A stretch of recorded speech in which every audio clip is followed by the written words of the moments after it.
Hello there, viewer. Welcome to another Iceberg video on the channel. Now, this video is going to be a bit different from the other Iceberg videos on the channel, and I'm actually doing this video in the form of a script, and this is technically take number 2. So, throughout the series, we've discussed many creepy, dark, and disturbing videos that exist on YouTube, with things stemming from well-known creepy videos, creepy ARGs, to obscure tragic videos, including channels that come along with them, and some being deleted from YouTube due to guideline violations. This is honestly one of the most ambitious things I've ever committed to, as it's not only a personal passion project of mine, but also an inspiration. And the growing support that you guys left on the latest video and the previous ones really showed me that hard work truly does pay off. Well, for the most part, at least. But I still want to thank each and every one of you for the views, likes, and comments you guys left on the previous videos. It truly means a lot to me. And it was really fun reading the funny comments y'all made about the "Can't Sleep, Clown Will Eat Me" video, because it really is a certified internet oddity for sure. But as with most short-lived things like this, we're already close to the end. With the several hours of research, including the several amounts of pages I've written the scripts on, and CapCut occasionally lagging and crashing during the process of these videos being made, I'm still glad that I managed to make it to this point. And we have about 3 more entries to cover, with the courtesy of bonus ones, of course. And as you'll see with the last 2 layers, they contain entries with little to no information, or even being lost to time, with some having no archive, and some were even on the massive YouTube Iceberg as well. Shout out to Patapon, by the way. So as we dive deeper, we'll be exposed to more obscure and disturbing topics while we approach the end, and it'll be a pretty bizarre journey for sure. So now, with all that being said, I don't want to drag on the intro for too long, but want to thank you all again for the amount of support you guys have shown on the series. And I encourage you guys to watch to the end to see me talk about the future of the channel going forward once I finally complete the Iceberg. And without further ado, let's begin with covering the final 3 tiers on this Iceberg to finally wrap things up.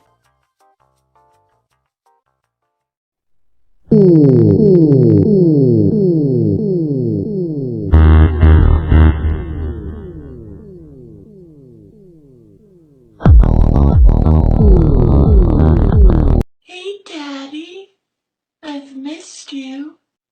Where have you been? You know what they say about big feet, right? Yeah? I want to be your boyfriend. Wow, we're off to a great start already. This video, called Clussy Daddy, was posted by the user Japanese Waifu in 2018. And it shows a strange man wearing this bizarre clown costume, speaking in a rather strange way, playing as a character presumably named Clussy, I guess? No, not that one. And talks in a provocative manner throughout the video, and it can feel pretty uncomfortable to sit through as well. Now this was posted to r/deep into YouTube by the user 9th Overlord, where it received over 1.1k upvotes and brought more attention to this bizarre video. And many users were feeling weirded out and confused about its nature. And it was also revealed that the maker of this video is a man named Davo Falavio, who's a singer, internet personality, and artist. He's known for his homoerotic music videos with things like Chimney Hole and Gay Pizza. Yeah, he's kinda out there. Pretty bizarre stuff, and that's pretty much all there is to this one.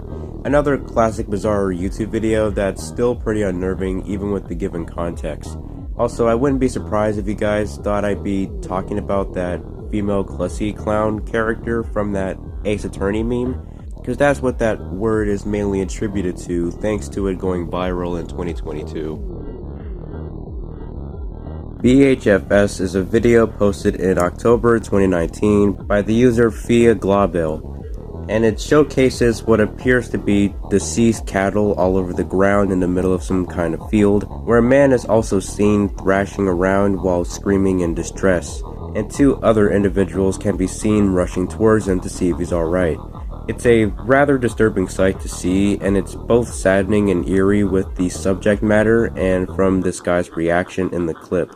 We don't have any further information about what led up to this event or where this clip comes from, but some in the comments theorized that this likely came from the Middle East in northern Africa, and the cattle most likely belonged to this man, who is believed to be an African herder. If you haven't heard before, African herders practice pastoralism through raising animals such as cattle, goats, sheep, and camels across the vast landscapes, and they are not only sources for water and rich vegetation, but also their livelihood and income. So the man in this clip was likely a herder who raised a bunch of cattle where they suddenly died out of nowhere, and that would pretty much be equivalent to him losing not only his hard work raising the animals, but also his livelihood. The video is a case where we are not given a lot of context surrounding it, but the leading theory, along with the possible answers, makes this pretty tragic and unsettling. I must say that my heart goes out for this person, because losing your livelihood like this must be very depressing, and one can only hope that he's doing better nowadays. Again, we don't have much context to really say if that's what's really going on here, but I'm willing to believe it honestly. Pretty heartbreaking stuff overall. For Our Son refers to a now deleted video posted to the channel named Finn Blus in October 2008. The video showcases a 3-minute slideshow memorial of the kid named Pekka Erik Oven, created by his father Ismo Oven. For a bit of background, Pekka was the perpetrator of the Jokila High School shooting in Tuuswea, Finland. Oven was born on June 4th, 1989, and prior to this incident he had no criminal history. He was regarded by some to be a shy student who would isolate himself from other people and was prone to blushing when he was embarrassed. And it was also believed that Oven was the target of online bullying and harassment, and several students stated that his behavior took a dark turn as he began threatening them and even swore to them that they would die in a white revolution. One of his teachers also added that he was a militant radical who was interested in the far left and far right movement, and it was from there where it was soon realized that Oven was a Nazi enthusiast, which is usually never a good sign. Between 2006 and 2007, his parents took him to a psychiatric outpatient clinic in order to help him with his troubles, but the offer was turned down due to perceived mild symptoms and were given antidepressants to give to Oven before he could be hospitalized. This person also went by other online aliases like Sturmguys89 and Natural Selector 89, and both of which seem to have since been terminated. The content on those channels would feature things you may expect, such as content relating to other school shootings like the Columbine Massacre and the sarin attack on the Tokyo subway, including videos about anti-theists and Darwinism. Now eventually he would begin writing a manifesto in both Finnish and English, and received a permit to carry a firearm and posted recordings of himself doing target practice on apples before making text files including a farewell to his parents. Now the YouTuber The Amazing Atheist actually called the authorities to investigate a series of other channels with content relating to shootings which included Oven's, but this ended up drawing the attention of the small community of people who idolized mass murderers, including one named Robin McVeigh, who would go out to attack and slander people who disagree with murder. But eventually, tragedy was struck on November 7th, 2007, where Oven showed up at the Jokila High School armed with a semi-automatic handgun and would roam around the building before taking the lives of 8 people, 6 being students, and others including the school's principal and the nurse, before then taking his own life in the process. This all links back to the For Our Son video that his father posted almost a year after the incident occurred. Pretty heartbreaking from the way they saw their son eventually becoming the person he became. It's really saddening stuff. This is all regarded as one of the first cases of YouTubers turned murderers, and my heart goes out to the lives lost in the incident. It's overall pretty tragic stuff. Produce is an entry I initially had a hard time looking for due to the name being associated with fruits, but Morning Malice then showed me that it actually refers to a video posted in November 10th, 2011 by the channel named Sialiu, Caillou. And before you say anything, I couldn't get Google Translate to pronounce it for me, So that's the best I got. Anyways, this strange 3-minute video begins with text that translates to, "Warning, you take me to the hospital first," which at first sounds confusing, but is actually a bit of an on-the-nose introduction to this whole video. After that, it cuts to a still image of pink flowers, and a woman can be heard crying and wailing in the background, followed by sounds of possibly someone moving the camera or someone hitting something.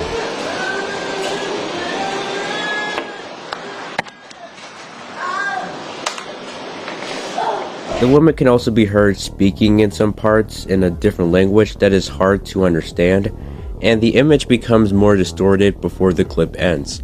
This video is honestly a bit confusing and a bit unsettling for the most part. Nobody has any ideas about what the context was for this strange piece of audio, since the uploader gave no further input about this clip and was also the last video that they posted to their entire channel. People have theorized that the woman heard in the audio likely got into some car crash accident and someone recorded it without showing the scene, which sort of makes sense based on the other videos on this person's channel, which just features him speeding through the roads in what I assume to be a motorcycle. And these two videos, translated to Malicious Car Chase 1 and 2, both show this person chasing after a blue car at high speed for some odd reason. And these were before the produce video, which some theorized that this was possibly a car crash caused by this individual. However, a commenter that was left on Goose Boost's video that talked about this clip by the user named QQ mentions how this channel seems to come from Taiwan, based on the street signs present in these videos, and one of the titles even name drops one of the highways from there. They further extend on the idea of the produce video being aftermath of a car crash, and mentions how the woman in the clip says things like, no, just take me to a hospital first," or "became like this because you kept putting pressure on it," likely relating to a wound from being ran over. That's mainly the leading theory surrounding this weird video, but we still don't have any conclusive information about the audio itself, and to this day it remains unclear if this really was a car crash or not. So overall, just another bizarre unsolved internet mystery. Pig Day is a short 1-minute film created and directed by Ryan Murphy that was posted to YouTube on June 2nd, 2011.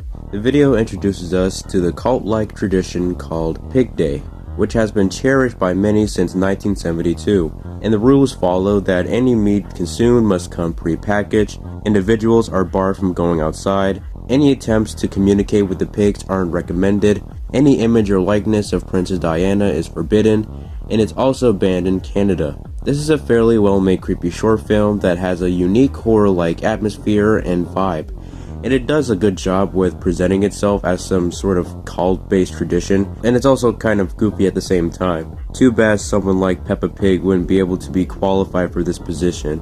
And even as of writing this, it's currently June 24th, and it's literally been a few weeks since it was Pig Day. Well, guess there's always next year. Ricard Tiagian was a YouTuber from Indonesia who created his channel in 2013. Ricard was born in 1968, who was raised by a group of natives before moving to the United States to seek out better education. So by 2008, he was residing in Philadelphia while working various small jobs, which one included a chocolate factory. He posted his first older account in 2008, which would reveal his son named Paul, and that channel would serve as a time capsule for Ricard's life and Paul's childhood. Ricard also expressed aspirations for music and art, and eventually became an illustrator/painter. As seen on his YouTube channel, at first showcased his various videos he would make as a tattoo artist and traditional artist, which actually looks really cool in my opinion. However, things started to become troubling for Ricard, as in 2015, he contracted a Rewberry tract infection, and due to financial issues, he was unable to get treatment from the hospital. But his boss, who gave him some leftover medication from his own UTI, believed that the use of antibiotics was recommended to the type of bacteria that was causing the illness.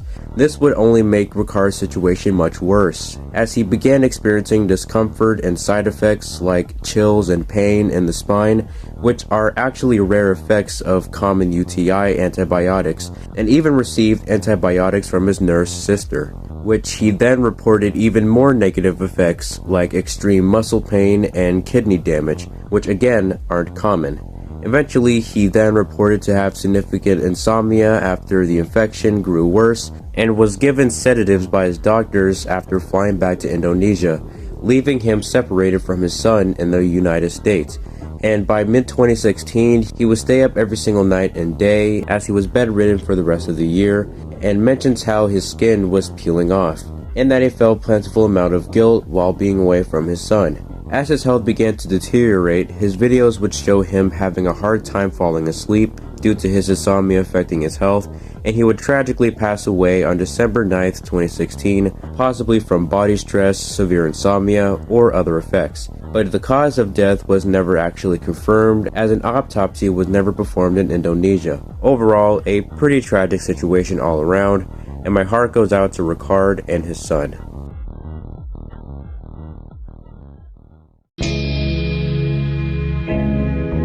Animal Grinding Machine is what I believe refers to this video posted in 2014 by the username EMD, and judging by the title already, it's rather self-explanatory. It shows the process of how animal carcasses get turned into meat with the use of this mechanical grinding machine, and it even shows a few live animals being subjected to the machine as well, as it then showcases them getting crushed by the machine while guts are also visible. For the most part, the video is pretty disturbing, and it can make viewers feel both traumatized and unsettled from the graphic nature.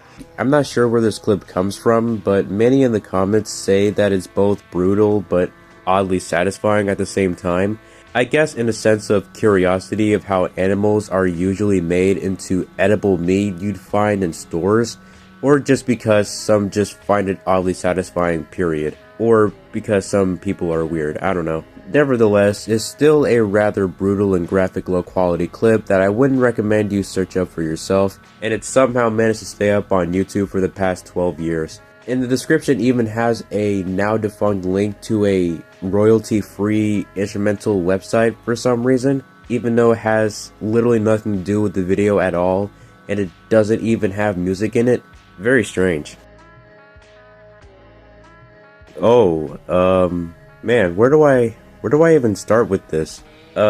Teenage Mutant Skull Effers was a rather erotic video that has since been taken down, and I can't show any of this video for obvious reasons, but it featured these guys dressed in very poorly made costumes of the Teenage Mutant Ninja Turtle characters, and in the video they are seen drinking booze, eating pizza, and reading erotic magazines, when they began acting a bit provocative soon after, followed by them dogpiling on Leonardo by stabbing his body repeatedly in the stomach and his private area, and it's shown to actually be a bottle of strawberry jelly with tape wrapped around it. I know I'm not being very descriptive with explaining this video, but that's about as tame as I can be when explaining it. This artistic video was created by the artist James Unsworth, who is a British artist whose work seems to focus on body positivity and sexual expression.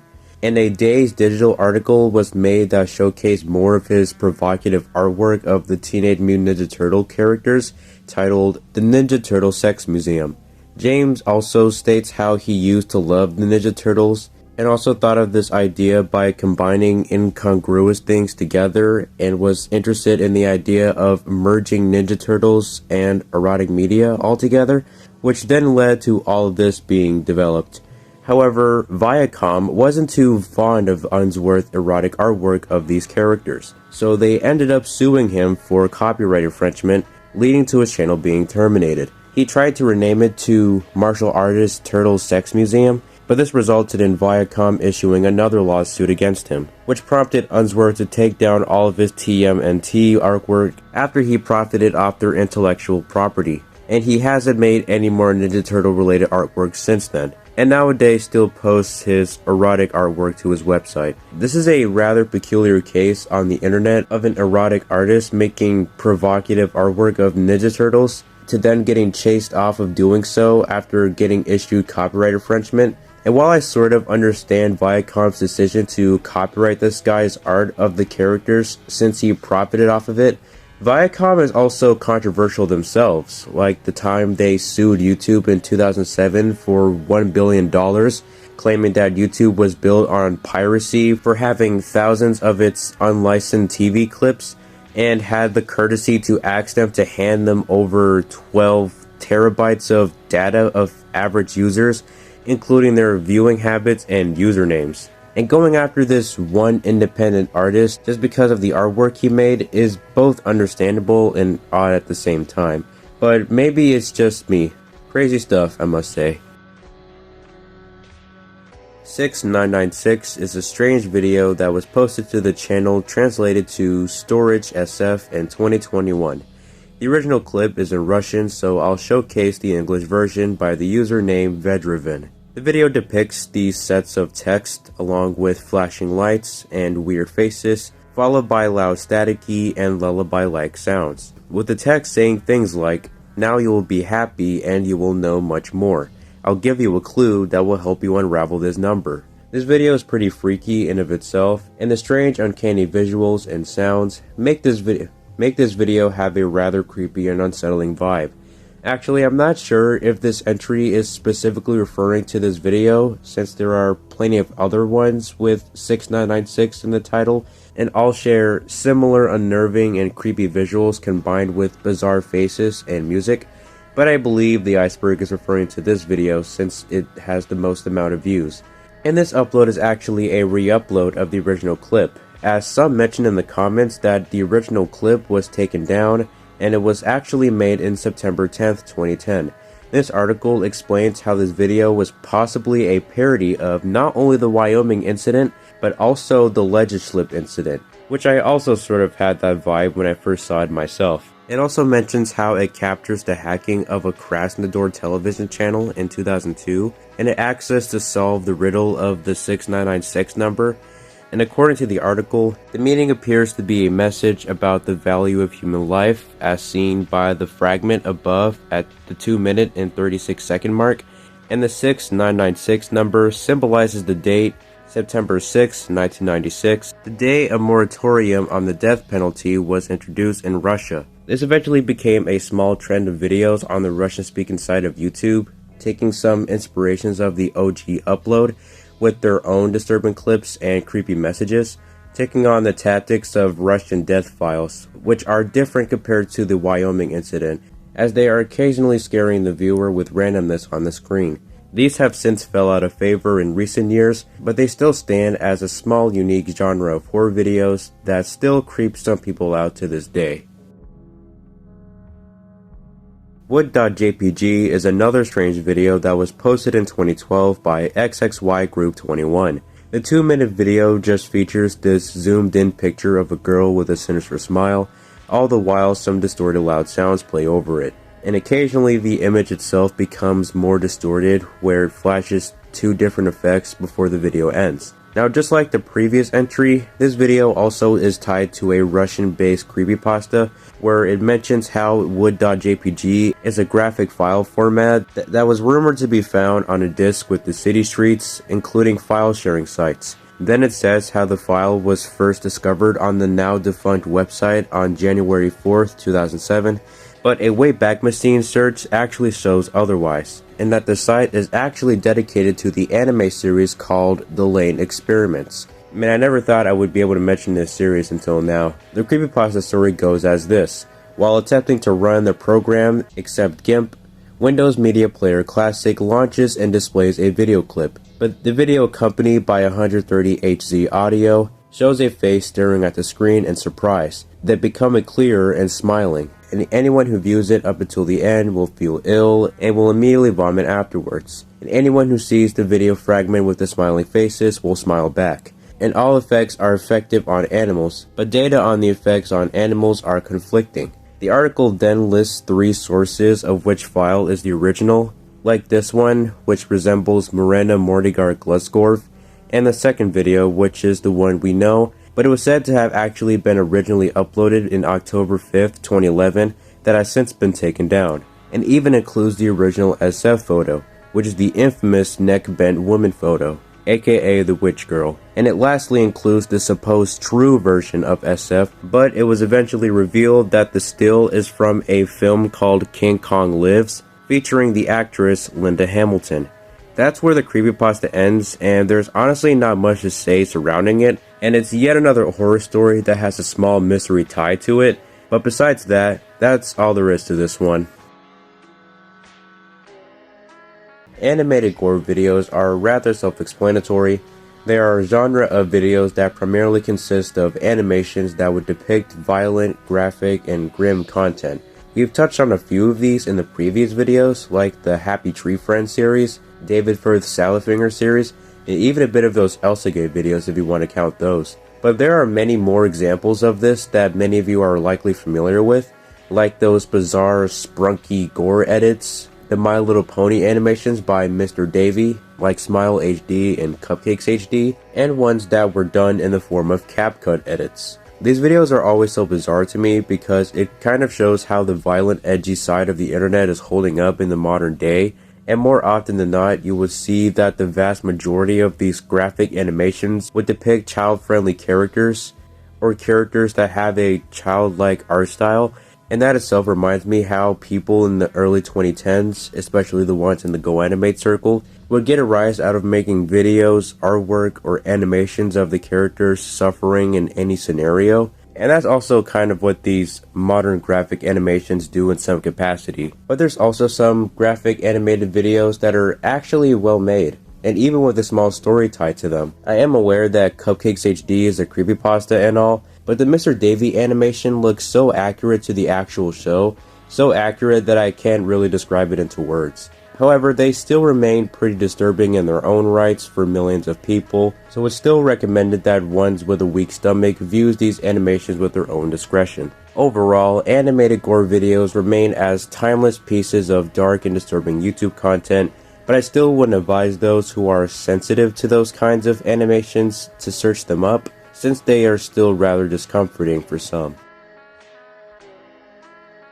Man died while standing up in mall is a video posted by Spy News in January 2018, but an earlier upload was actually posted in April 2015 by the channel 10gree TV with the title, "A shop visitor in Taldecorden was stunned," which kinda hints towards the context surrounding this clip. Anyways, the video shows a small group of people standing near a visibly stunned man who is completely frozen, not moving or reacting even once. The bystanders all gather around to see what is up with him and attempt to get him to move, but eventually by the end of this footage, some medics showed up and places him on a stretcher before carrying him out. This strange clip saw some attention on YouTube and other places on the internet, and many reposts across other social media sites make the claim that this man died while standing up, and you would assume that would be the case with the unnerving factor this video has, but it's actually not the case. As it would turn out, this footage was shot in Kazakhstan, and this man actually suffered from extreme poisoning after some excessive alcohol consumption, and was in a desiccated state. And according to medical staff, people who drink excessively can sometimes fan into a coma, but it's usually common for people sitting down, and it rarely occurs while they are standing up. The doctors eventually managed to remove the alcohol from his body, and he later made a full recovery. So yeah, this guy didn't actually pass away while standing up, and I'm sure that if he actually did, then he would have dropped the bag that he could be seen holding in the clip, which actually remained in his hand throughout the whole clip. Overall, this is a rather strange story online, but it's still good to know that this wasn't an actual death caught on video, and also good to know that this guy made a full recovery. Still remains a bit odd though.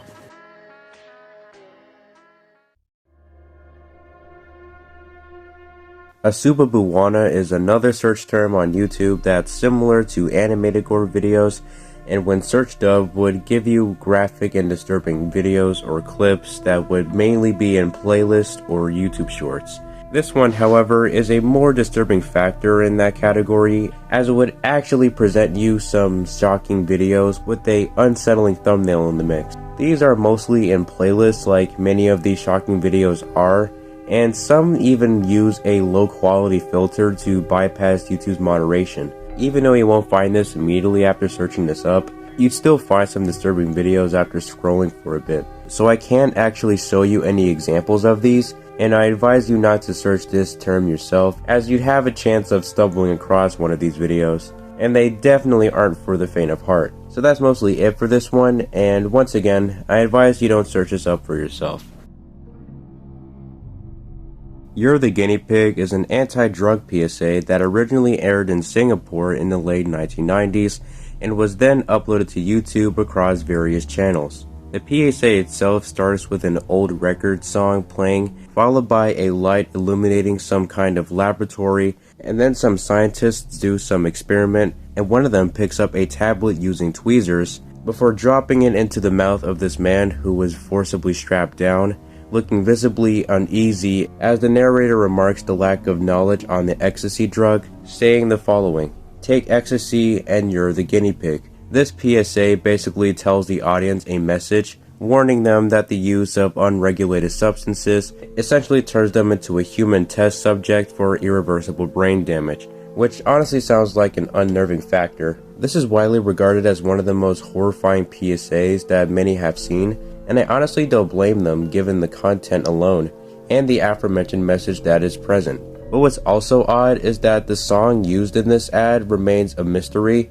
It was apparently made exclusively for this ad with no full version available to the general public, and even the songwriter's name isn't known, which is a little bit weird, but I assume it's not really all that important since songs exclusively made for commercials and stuff don't really get an official release to the general public very often. But either way, this remains as an unnerving Singapore anti-drug PSA that does fairly well with teaching young viewers the warnings of untested illicit drugs and managed to freak people out over the years. Man falls from radio tower and gets eaten by a dinosaur is a video that no longer exists, and the only known archive of it comes from this channel named Mike Mezzo, and the original uploader of this video remains unknown. Anyways, the 43-second clip shows a group of spectators watching as a man who climbed a radio tower at about 400 feet in the air, and all of a sudden he falls from the top and begins descending to the ground, and then an edited 3D dinosaur pops out of nowhere and eats the man from mid-air, as the sound of people screaming can be heard while the dinosaur gets closer to the camera, and then the video ends off with an image by Bozo the Clown for some reason, with a message saying, "Don't do drugs, kids. Thanks." Yeah, this is another strange and disturbing video that is edited to be a silly clip, I guess, but the video itself is still bone-chilling. But this is actually a real incident that was said to have occurred in 1997, and a man apparently climbed the Tower Plaza radio tower in Phoenix, and the police tried to stop him from doing so, but he remained perched up there for 90 minutes before he lost his balance from the winds and fell to the ground, where he presumably passed away soon after. I couldn't find any news articles about this incident, and I have no idea where the original poster even got this video clip from, because when I tried searching for this online, it would mainly give me people's recounting of this event, and this AP news article about this story no longer works, so that's pretty much all there is to this one. And there could be some things that I'm missing, but I honestly couldn't find anything besides testimonies from others online. Still a fairly disturbing case overall.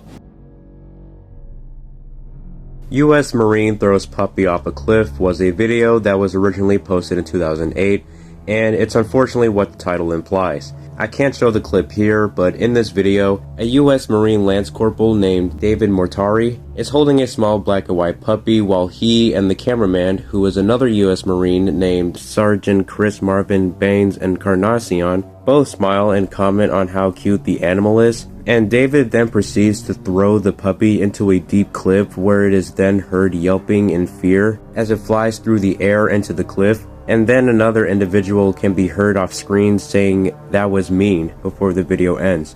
This unsurprisingly sparked massive outrage and backlash from users online, and it resulted in many reaction videos from different users who all expressed how disturbing and heartbreaking it was. And it also led to an international hate campaign being created.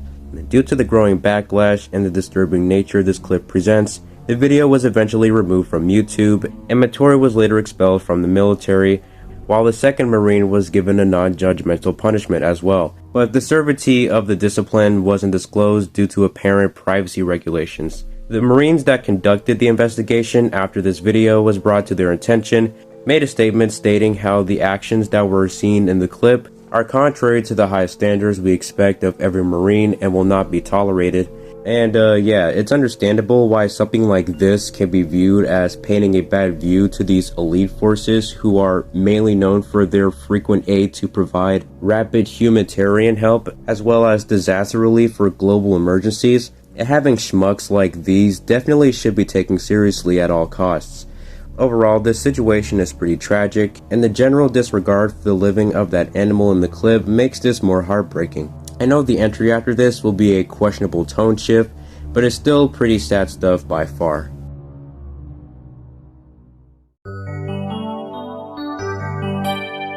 Oh boy, I've been quite excited to talk about this one. This is a lost media case that I've been fairly invested in for quite some time, so this will be a pretty fun topic to discuss. Now, Super Mario 64 Big Star Secret was a screamer video that was posted by the user LotusMan15 on August 15th, 2007 that would gain over 700k views before being deleted between December 2011 and January 2012 for reasons that we'll get into later. The 5-minute video was supposedly a guide on how to unlock Luigi, and it's edited with Windows Movie Maker and several scrolling text on how to do the steps provided. Lotus himself constructed this modded version of the castle by making Mario's shirt/hat blue and his overalls black, modified the castle with the level editor Toad Tool 64 to add a door to the right wall next to the main lobby staircase, and finally swapped the gray brick textures to black on MS Paint. A few songs were used in this video, such as those chosen by The Planet, and some recollections from viewers and the uploader mentioned how the song Whispers in the Dark by Skillet was also featured, but was however muted due to copyright, and eventually audio swapped with presumably Bring Me Back to Life by Evanescence or Dreamscape by 009 Sound System. Now, this video itself showcases the steps on how to unlock Luigi in the form of scrolling text, where some recalled that the steps were things such as running around the fountain for a certain amount of time, and after a few more steps, the player would reach the L is Real 2401 fountain, and more text would guide the viewer saying that they needed to press on a wall, but soon after that, the video abruptly cuts to the KP Coffee commercial screamer, there's that sucker again, and after that, some recall scrolling text would show up saying the word gotcha before the video ends. Now, Lotus himself doesn't recall on the reason why he deleted the video, but after an updated description of the video was discovered on a Facebook page made in 2011, the video was supposedly removed by Lotus himself after the hate and death threats he was receiving from the screamer fakeout. Ever since then, the video would become lost after its initial deletion, as Lotus himself didn't have it saved in his possession, and all attempts to salvage the video by contacting YouTube were unsuccessful. And at the time, the only piece of footage that was known to exist was from this reaction video by the name of Little Brother Getting Scared Late Reaction, which contained low quality footage of 8 seconds of the start and the final 20 seconds. But as this case grew more attention, a currently ongoing search for this lost video was started, and a few new sightings of it was found on May 30th, 2024, when the users Mavvol, SyndexMod, and Charmy the Chittybinks located a private upload of the last 40 seconds of this video after they contacted the YouTuber who originally uploaded it, albeit low quality. And the next piece of found footage has a bit of backstory itself over on the Big Star Secret Discord server, which I've actually been a part of for over a year now. For some brief context, a user in the server by the name of Berserker mentioned how he's seen the screamer himself, and expressed interest to work with everyone by searching his hard drive to see if the video would turn up. So I and many others hopped into the voice chat to see the madness unfold. But unfortunately, the hard drive was raw, and therefore it made the video unrecoverable. And this is what I like to call the raw drive incident. I like to share a few highlights of this whole disaster, as it was both funny and unfortunate at the same time. I'm not sleeping tonight until we see the goddamn Okay, video. back in a specific location. If in a Windows specific actually location. broke the E drive, that would be insane. E. It was E. Try with on E. another partition manager Yes. program. Enable deep scan, sure. Fail to scan. What the hell is going on? Okay, Imagine Oh, if it gets here's worse. something. what the What hell is... is that? What, Is that This does is that say local question disk. mark? Wait, does Oh, that say God. question mark? That's boot files. What the f? Confused. What Why does it the- say question mark? This hard drive is Failed to fucking scan the stupid. He clicks on the E drive and he scans it and it just... It doesn't work. What I'm interested in is the raw data viewer. I just don't know what that is. It's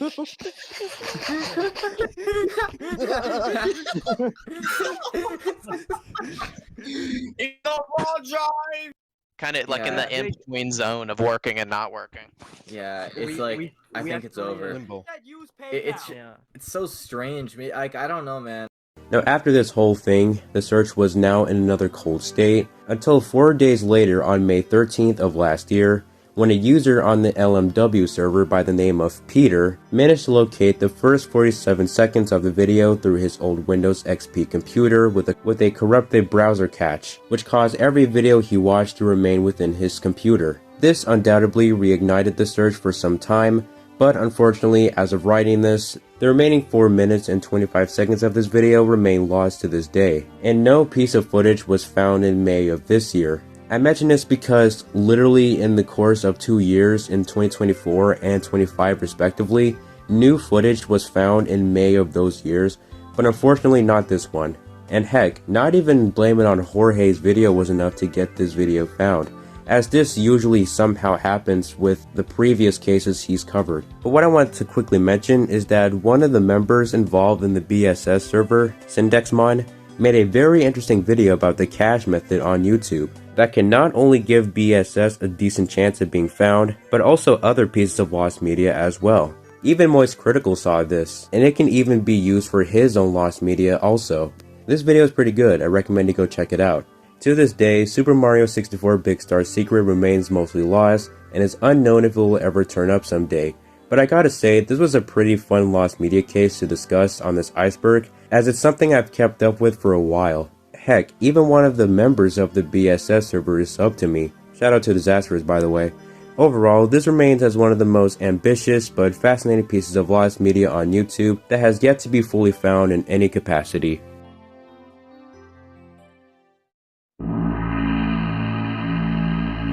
Lobotomy, not to be confused with the meme, refers to the stop-motion film that was created and directed in 2005 by David Hatch, and uploaded to YouTube in March of 2006. This film features this character who's in this dimly lit room where it shows another character who seems to be operating this strange machine. It also has half of his head missing with wires sticking out of it for some odd reason. And then he starts getting strapped by wires by the person operating the machine, and the music all of a sudden starts to go insanely hard. All the while, the animation goes into this bizarre fever dream transition, and it honestly looks pretty cool.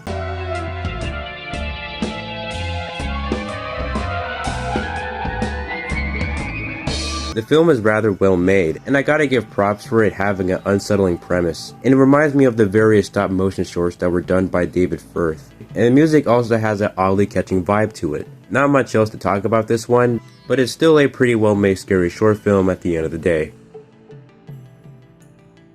And for the final entry on tier 5 is a video called Gwynedd Place Mall Facebook Live Walkthrough December 20th, 2017, which was uploaded to YouTube in January 2018 by Underground Rental Cheatnomics. This will be a pretty disturbing one, so let's strap in. Now this is a 5-minute walkthrough of Atlanta's struggling mall called the Gwynedd Place Mall, which is a now defunct shopping mall that was first opened in 1984 and closed in 2021. And it was once the leading mall within the region, but later fell out of favor after some competitors began appearing nearby. This video is essentially a walkthrough of its interior, and at first it appears mostly normal, but since it's on this iceberg, you can likely guess what the deal with this is. At the 1 minute and 17-second mark, the camera passes through an abandoned subway within the mall itself, and this actually turned out to be the location where a body was found a day prior to this being recorded. The body in question belonged to a 19-year-old woman named Siling Mon, a Georgia State University student who was initially reported missing on October 8, 2017. But after she returned, the missing persons case was assigned to an investigator, and she was later removed from GCIC. But on the 10th, the family said that she ran away from home again shortly after the case was closed, and no additional missing person reports was filed. The family didn't have any interactions with her ever since her initial return, but the detective realized that she visited her former job to pick up a paycheck on November 20th, and it was initially believed that Silling passed away about 2 weeks prior to her body being found, where there was no surveillance cameras present in the mall's corridors at that time. But eventually, the suspect was later identified as 21-year-old Emmett Davis, who was the boyfriend of Silling Mon, and was charged with malice murder, felony murder, and aggravated assault. Quite a disturbing and heartbreaking case for the mall's history, and it ultimately cemented its reputation after this all came to light, and my heart goes out to Mon's family after this tragedy occurred. And it's sad that this mall now has other crime-related stories tied to it, and it even served as the real-life filming location for season 3 of Stranger Things at one point. So the mall having a somewhat lasting impact from these incidents is pretty upsetting. So yeah, that pretty much does it for this topic, and I gotta say, it was a pretty upsetting one overall. Rest in peace to Silling Mon.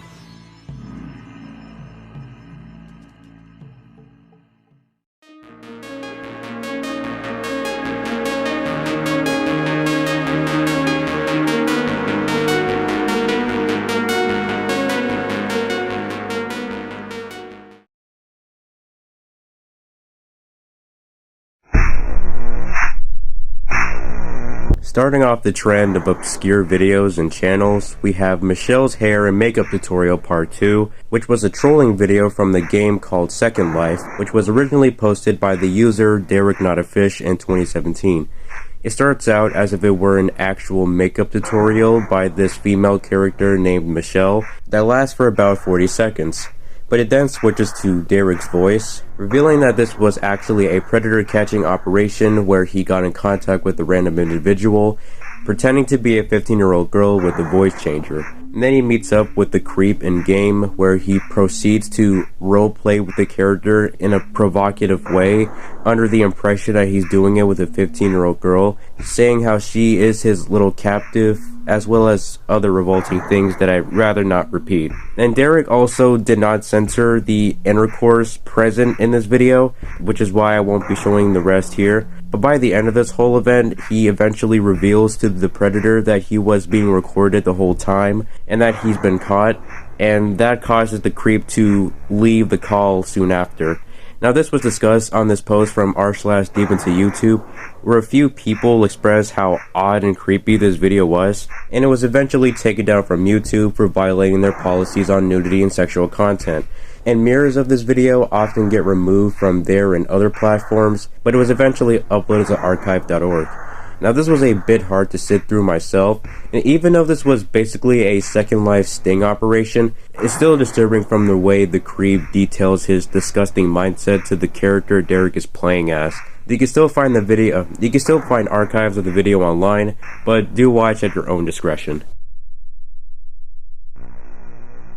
Pitbull Lover 12345 is a channel that is supposedly run by a man with a schizophrenia illness.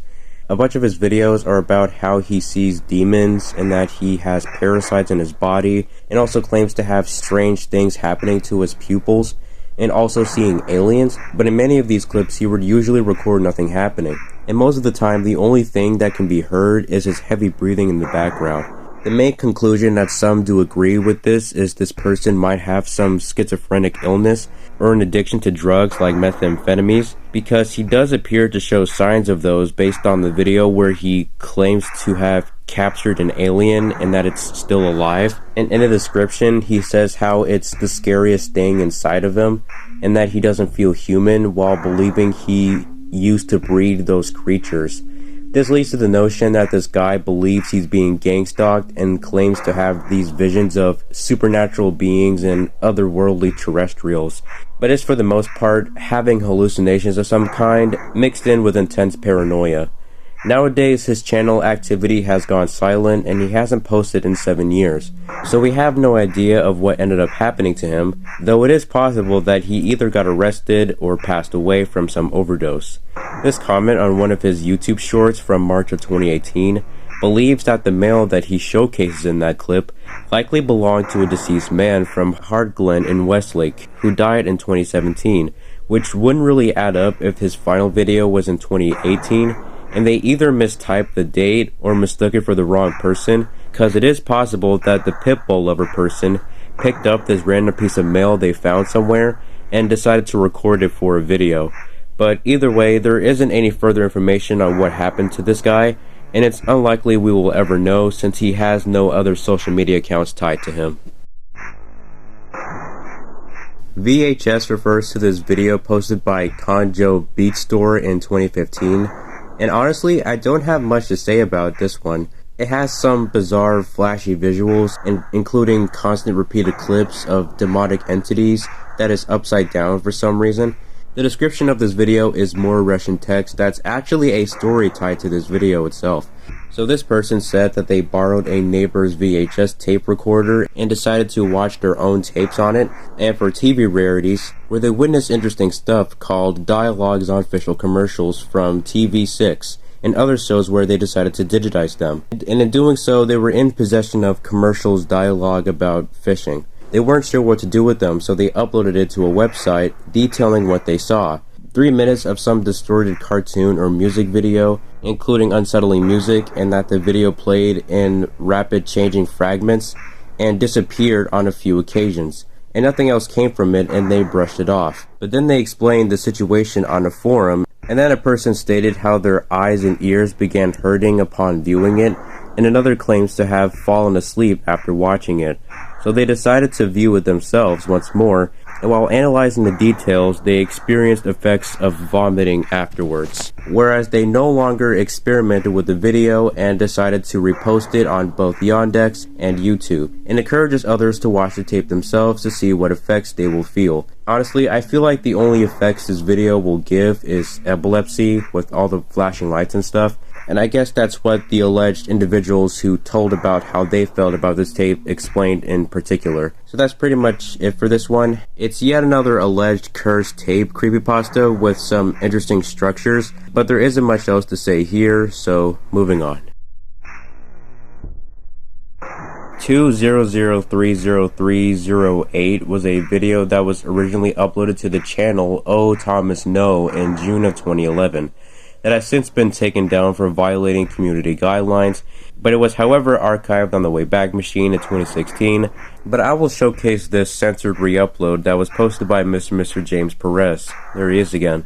In this 2-minute clip, we are introduced to this dude named Thomas, and then we are immediately showcased a plethora of moments where he's acting rather provocative to his girlfriend Crystal. He throws her on the bed and begins attacking her before licking her blood in front of her roommate, and then the roommate reported them to the housing office, causing him to stay at a hostel, and the housing lady said that Crystal can make erotica without the dormitories. Thomas continues to get uncomfortably close to Crystal and even gropes her out of nowhere in a few scenes, and Crystal herself is somehow not all that fazed by it either.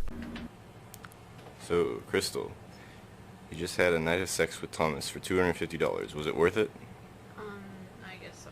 Would you do it again? Sure. Did you perhaps enjoy yourself at any time during the sex? Not really. The day after I f***ed Crystal, I climbed to the roof of this building using a fire escape. And I'm going to pretend that it's some kind of big deal worth remembering. I'm going to pretend it was beautiful. That it was more than just something to do to forget that I don't have a life. Yeah, this video was comically weird and cringy. Like, I can kind of see why YouTube didn't like it very much, even though I'm fairly certain it was some kind of skit. The people on r/David's YouTube seem to also agree, because a lot of users theorized that this was likely an art project for some health class about consent, including relationships, and the way the Thomas person talks sounds a bit too narrative to be genuine. But the idea that this was some kind of health class project or some very weird skit definitely isn't out of the question based on the other videos on his channel, where they also appear to be skits portraying him as some kind of bum. And they are honestly kind of funny. These are the hamsters that keep me awake all night with their constant scratching and climbing. Hey there, Neutrino. Hey there, how's it going, buddy? How's it going? You having a good time? F you! These are the ear protectors that I use to combat the noisy hamsters. Yeah, I got it. This is the cell phone that I use to talk to extremely cool people from around the world. Now, despite this having some weird and comedic undertones, some users took it a bit too far and they began posting private information of the individuals involved, including a LinkedIn profile, which honestly sucks to see. I can see why they had to make it private. Overall, this remains as a pretty strange entry that I've been made aware of, and it's still unclear if this was supposed to be a skit or a project, but it still remains as a strange but oddly comedic video. Frutiger Arrow Water Edition is a video that was posted by the user Perrywink233 in December of 2024, and it starts off with a brief clip of a mourning dove, and then it showcases a set of Frutiger Arrow wallpapers set to an early 2000s type music track. It would appear that this would come off as some regular nostalgic edit of some kind, but then at the 12-second mark, the video suddenly switches to a deceased drowned person in the middle of a lake. Yeah, it just straight up flashes a deceased person right in the middle of the compilation of Frutiger Arrow clips, before switching right back to the images, and then it switches again to clips of the couple who drowned in the dam in Yemen video, and then it switches to the Frutiger images once again, before switching to yet another clip of a supposed body floating in a lake, which is hard to make out before the video ends. So yeah, this was pretty much a Frutiger compilation with clips of deceased body and water snuck into it, and it somehow didn't get flagged by YouTube staff. I assume that whoever uploaded this video wanted to make an almost edgy piece of shock value, so they decided to do it in the form of a nostalgic Frutiger compilation, and it would then switch to clips of people who drowned in water as a way to sort of catch the viewer off guard. That seems to be a possible idea, at least to me, but we can't really be certain about it since we are given no further context by the original poster themselves. Overall, pretty weird and disturbing stuff.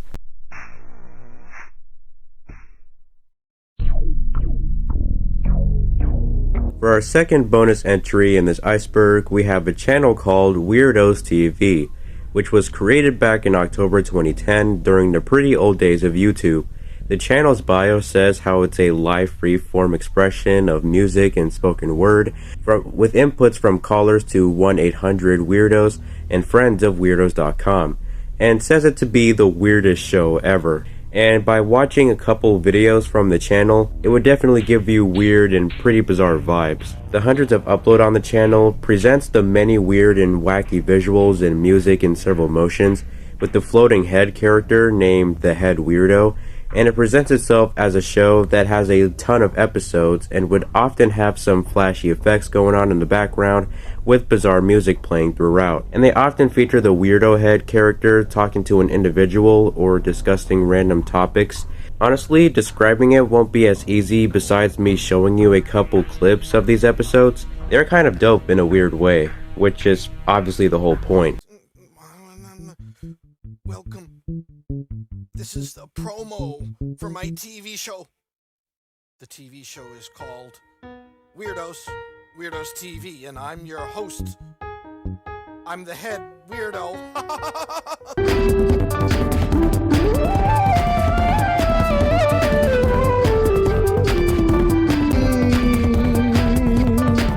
That kind of being you might not need to know. I don't know about you guys, but there's something about these videos that just gives some unexplainable vibe. I'm not sure if it's from the trippy and abstract visuals that is often present in these clips, or the mixtures of the strange music and singing and the incoherent dialogue, which again is the whole point. This channel is rather interesting, but we can get more information behind the channel from the Weirdos.tv website, where it first showcases some interesting things at a first glance. Based on the mission page and Facebook page linked, this is all being run by a man named Jeremy X. Harpin, and the Weirdos TV station is made for all the weirdos to come together to stamp out the fictional concept of normality once and for all. And they branch out this mission by broadcasting 24/7 on the website, which included live events that features Jeremy, aka the Head Weirdo, and callers of the 1-800-WEIRDOS number, as well as folks who Skype them, RIP to that website by the way, at Weirdos999. and from there, they were pretty much free to do whatever they want. Honestly, this concept of bizarre broadcasts on TV is a rather interesting one to say the least, but I myself kind of vibe with the theme this show has, because randomness mixed in with strange yet oddly catchy electro music kind of resonates within my criteria. It's pretty interesting stuff, but some of you guys may still feel confused and weirded out by this. But at the end of the day, that's the whole vibe the show really aims for, and it continues to run a live stream on its channel to this day, despite having no active viewers watching it. Overall, this was a cool little preview of the world of Weirdos TV, and the whole concept itself is rather unique. And before we move on to the next topic, I like to end it off with this little clip by the head weirdo guy himself. If you're happy that you're weird, then you're good weird.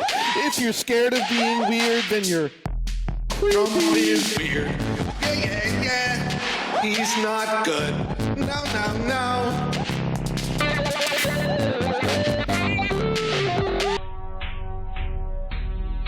No. Well Mood, which translates to this in English, is another video that no longer exists on YouTube as it has since been taken down, and the only remaining archive was posted by Laven Goldie in March of last year. The description mentions how it was associated with a creepypasta from all the way back in 2010, and was then reposted onto YouTube and onto Vimeo by the user Mr. AVGNFan12, and according to the Screamer Wiki, both of which were also taken down, and this re-upload is all that remains. The video itself begins with the Well Mood title, and we are then greeted to these two stickman characters with some unnerving reverse music playing.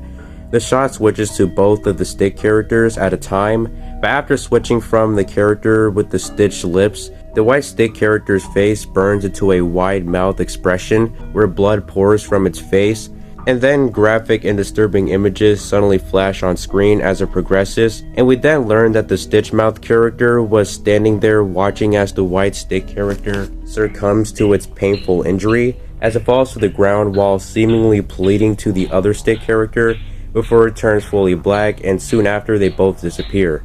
And the video closes with an ending message translated to simply saying "end" in Swedish. This disturbing animation made a ton of people feeling incredibly disturbed and creeped out with the video's disturbing premise, including the various graphic images being presented, which honestly makes it all the more unsettling, which is the very reason why this video got removed from YouTube, along with various mirrors from other places. The article about it from the Cursed Videos wiki explains more background about this creepy animation and the creepypasta tied to it. The story itself seems to be a Rommel Eclipse, sorry if I'm mispronouncing that, which is basically a fictional story that demonstrates real life events and people in the form of fiction, and it states how this animation was the product of a mentally unwell Swedish girl who posted the video in 2010, and then mentions how after its deletion, private copies were being handed to people in small circles, and the Vimeo upload was titled "The Scariest Cartoon Ever," and a Spanish horror creator named Sir Vampiro covered this disturbing animation on their video as well.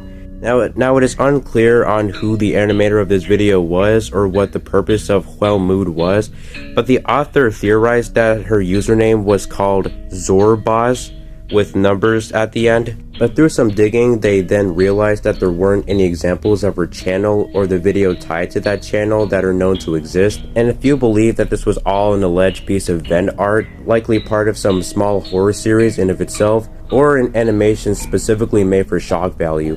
But a common theory surrounding this is that the animator had apparently took her own life following the year her channel was terminated, but to this day there isn't much evidence to disclose any of these theories whatsoever, so this is overall a pretty jarring story on the internet, and this definitely won't be the last time we discuss something similar to this next here.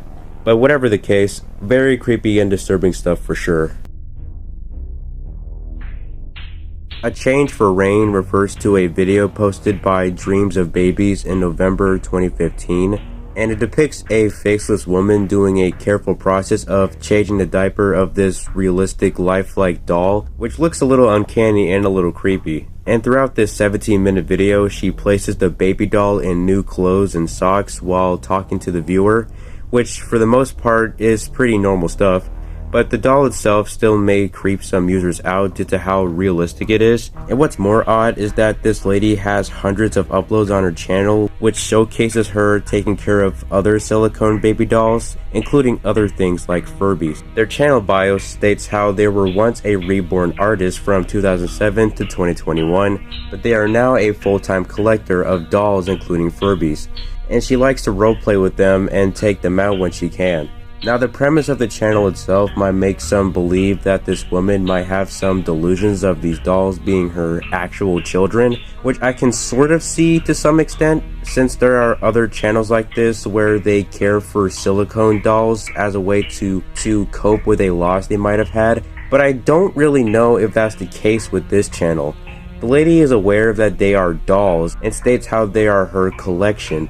In the various videos that showcases her changing the diapers of these dolls can seem by some as a slightly odd habit, but it's still mostly harmless. Besides the notion of her role-playing with these dolls as if they were actual babies and the uncanny vibe it has, that's really all there is to her channel. I don't really have much else to say that's already been said about this one, and honestly, while it does still give off a strange and uneasy vibe, it's still a relatively harmless channel all things considered. My YouTube aside video was posted by Akuma Prime in November 17th, 2006, and the 18-second clip actually sort of hints future events that we'll get into in a bit.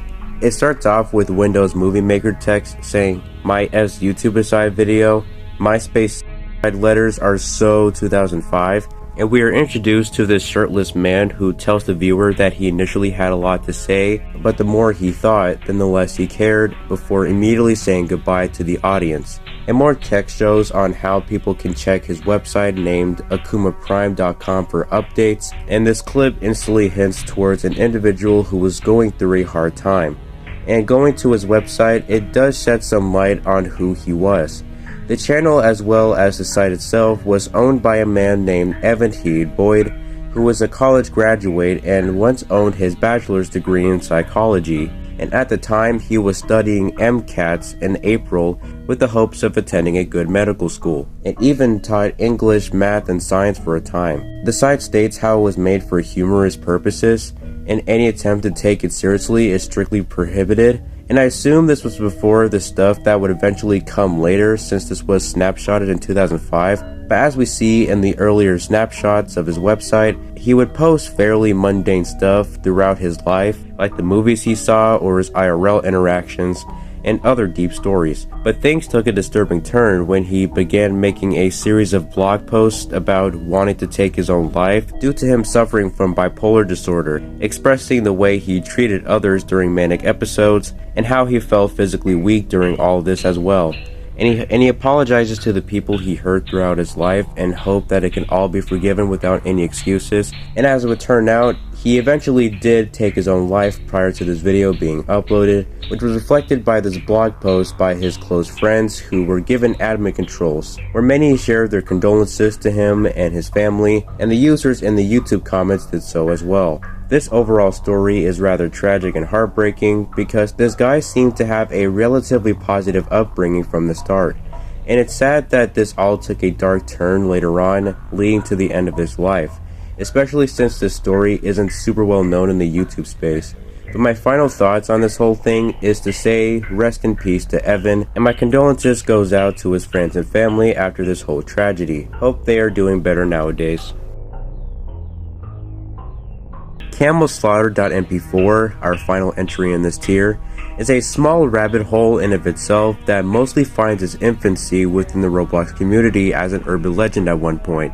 A few sightings of it being mentioned can be found on this Iceberg Reddit post that details a bit of background about this story. It was apparently a video that showed a camel getting its neck sliced with blood spilling everywhere that was spammed by an unknown user in rooms that were created for forum threads.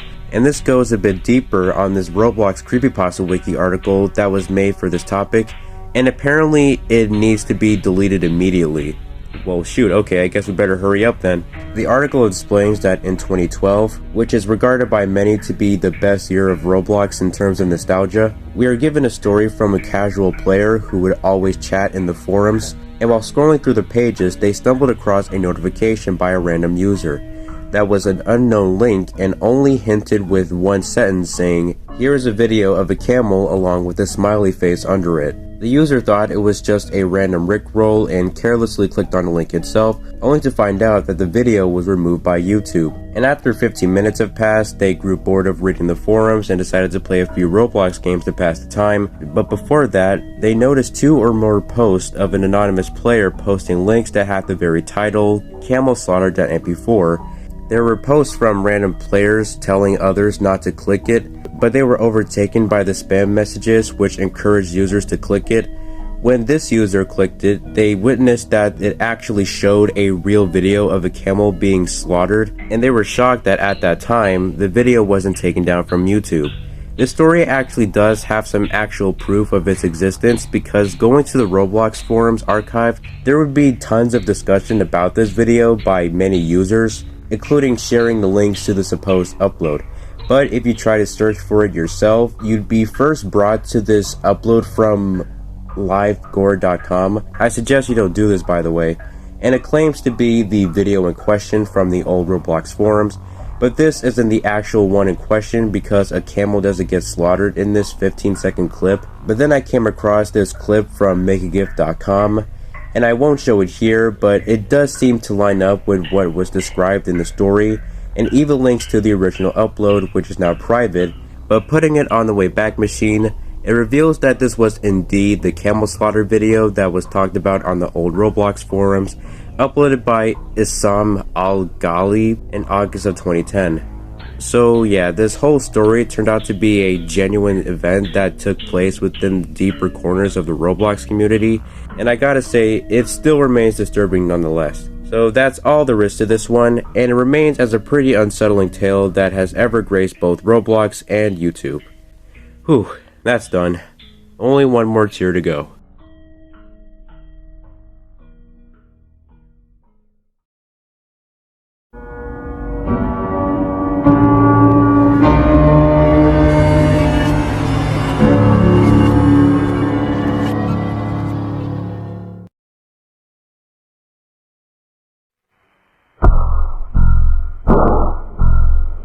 And for our first entry on the final tier of this iceberg, we have LOL Superman, which is a pretty extensive rabbit hole in the lost media space, and all the information surrounding it is kind of all over the place. So I will cover a handful of the things surrounding this mystery, including the leads and fake rumors, and I want to shout out one of my viewers for providing me the needed sources and information that I needed. LOL Superman, also referred to as Man Turned to Jam, Faces of Death, WTC Nasty, and many other names, is an alleged lost gore video that was said to have been posted on YouTube around 2008. It was said to have been a video that features close-up ground footage of jumpers hitting the ground of Austin J Plaza during the 9/11 attacks incident, and the video was currently the subject of intense debate on its authenticity or being a giant hoax. But there is some slight evidence that supports its existence. For example, the video was first discussed on 4chan back in 2015, where an anonymous poster recounted their recollection of this alleged video on the x/paranormal board. They alleged that the video was hosted on YouTube back in the early days and depicted disturbing imagery of jumpers as stated earlier, and the channel who uploaded it was allegedly disabled not long after, and the comment section was met with overwhelmingly negative feedback after they viewed it, and the OP mentioned that they also attempted to find the video but to no avail. For years, the story would go unnoticed with little coverage until July 30th, 2022, when Reddit user The Sketchy Dude made a post on r/lost media seeking for more details on this lost video. And unlike the 4chan post, this Reddit post received a lot of attention, including some recounts from many other users on Reddit, and also described some more details in their own words to what its contents were. According to some, the clip was no longer than 2 minutes at minimum, and is comprised with shaky camera footage. With the exact time of this video being unclear, it is believed to have taken place somewhere between the first impact in the North Tower at 8:46 AM and the collapse of the South Tower at 9:59 AM. And no one is certain on who actually captured the footage, However, scouring footage shot by WABC TV cameraman nearby purposely showcased the individuals making their way up a flight of stairs towards the WTC Plaza, and analyzing their likely path after ascending the stairs, it lined up with the supposed frame that was originally purported to be from the video, making these two unidentified individuals possible recorders of the LOL Superman video. Now, there is a ton of accounts from witnesses of this supposed video, coupled with the various recreations and theories that often get discussed in the LOL Superman subreddit, and some say that the videos depicted bodies falling from the towers and impacting nearby cars, and others believe that it depicted the bodies impacting the ground with different detail. And some on Reddit and across the web claim that they saw the video in various websites besides YouTube. But I'll only go over a few of the leads and debunk theories that more often get discussed surrounding this mystery. For starters, on the aforementioned Reddit post from earlier, an alleged screenshot was said to have came from the original LOL Superman video and was the purported location of the beginning of the video outside of the plaza. This screenshot was discovered by the OP from a Pinterest account belonging to someone named Kev, who appears to be an avid WTC enthusiast. Despite the image lacking any direct correlation that it came from the original video, it was soon attributed to this whole search since the majority of the speculation for this video was solely on this single image. However, it was later debunked on January 24th, 2023, after Reddit user GTunes Animation discovered the original video from where this screenshot came from. And the video actually came from footage shot from a tourist from China's visit to World Trade Center on June 10th, where the frame shows up at the 1 minute and 35 second mark, and it actually predates the 9/11 attacks itself, thereby debunking the idea that this came from the LOL Superman video. Now, despite this, it still doesn't disprove the existence of this video since the 4chan post predates the Reddit post, and many witnesses came forward with their own accounts of its existing, and even the FBI themselves have confirmed that they possibly are in possession of footage that would match the description of LOL Superman. But I'd like to quickly mention a couple more popular theories about this case before we move on, like the MTTJ lead, which is what Man Turns to Jam stands for, and it was posted to a random shock site and was mentioned by a Spanish YouTuber in a now lost Iceberg video. This user on the LMS subreddit named Mindless Raw Liquor, nice name, gives their own statement about this said lead, and from here they detail how they stumbled across the website after coming across an Iceberg video that talks about it. And that said Man Turns to Jam clip wasn't said to have 9/11 stuff in it, but does state how it had jumpers and nothing else, which is what LMS is also said to have. Then they go to the page itself, which had various pop-up ads, and they detail what the video itself was like, and even provided a recreation to it. But however, weeks after they watched it a few times, the Iceberg video was no longer available, and it was theorized that the channel was taken down after showing explicit imagery and for adding links to the explicit material, and the OP hasn't been able to find the channel or the video since. So that lead is still up in the air. And lastly, the Heaven 666 lead. About 2 years ago, a user on Mondogore DV Dipper made a post talking about the old site, and eventually reached out to the OG LMS subreddit and claimed that LMS was posted in 2006 by a user with the pseudonym Jay, a technician at a news station. And then 2 years later, he returned with a 6-frame GIF supposedly from the video itself, while looking scarily similar to the actual footage. However, 3 days later, DVN Ripper then folded and admitted that it was all fake, and his reasoning for doing so was because the LMS community was harassing the 9/11 cameraman, and he wanted to stop it from happening, but it only ended up getting worse after he did it again. Overall, this entire story is pretty ambiguous, and to this day, nobody has found any actual pieces of footage of LOL Superman, and the search is still currently ongoing. This was quite the adventure to explore, and who knows if it'll actually find a resolution one day. It kind of reminds me of the whole Jeff the Killer case for the search of the original image, as it's gotten so popular over time that faked and debunked leads often get recycled, and the subreddit often than not would make meme posts to keep it active when the search is still going on, mainly on the Discord server. So yeah, that's the story of LOL Superman, and it stands as one of the most deepest lost media cases on the internet. One entry with LOL in the title to the next is a video called LOL Talking Fetus, which is a video that was discovered by Shrouded Hands PetitTube video, in which he covered 5 videos that he found on the website PetitTube. This 32-second clip shows a guy recording the inside of a bucket that shows what's presumably to be a unborn fetus while making strange maniacal noises.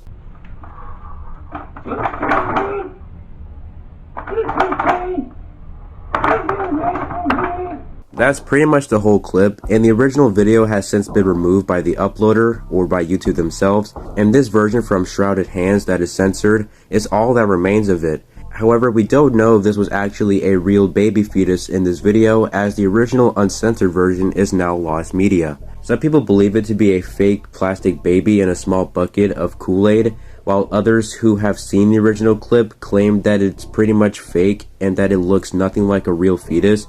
But since we can't tell behind the censored pixels, it's hard to judge if this video is real or fake. And unfortunately, the earliest snapshot of this clip wasn't archived, as it was removed along with the channel at the time it was snapshotted.